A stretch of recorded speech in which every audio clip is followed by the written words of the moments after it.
Now here's something that you're not going to find on a brand new house, hopefully, but you could find it on an older home, and that is multiple layers of roofing. Now, if I was to guess, I would say that this house has at least 3 individual layers of composition shingles on top of it. Now you're probably thinking, hey, with enough shingles like that, the roof's not going to leak at all. It can't, right?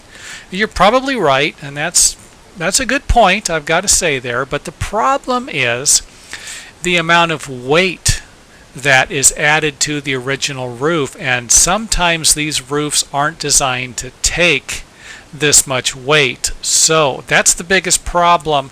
Other than that, yeah, it probably is a great idea to pile the layers on and reduce the amount of water that would eventually leak into the house. Something else that happens in a situation like this is that when you put new shingles on top of old shingles without putting some type of a barrier in between them, which you could actually use roofing paper, what happens is the heat can go through the shingle, the one shingle, and actually build up in the lower shingle.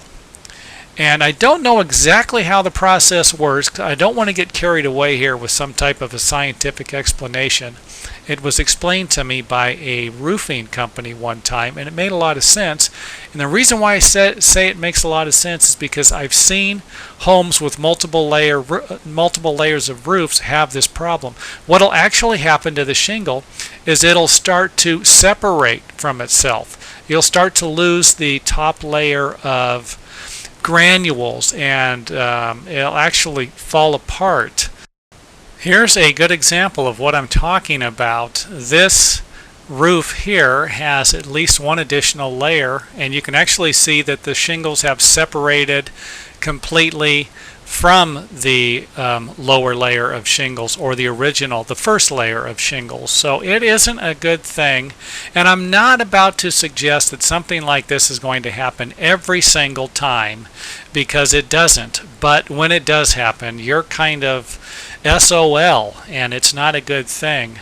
So keep that in mind. Now you got a pretty good idea what to look for if you're planning on inspecting a house or purchasing one.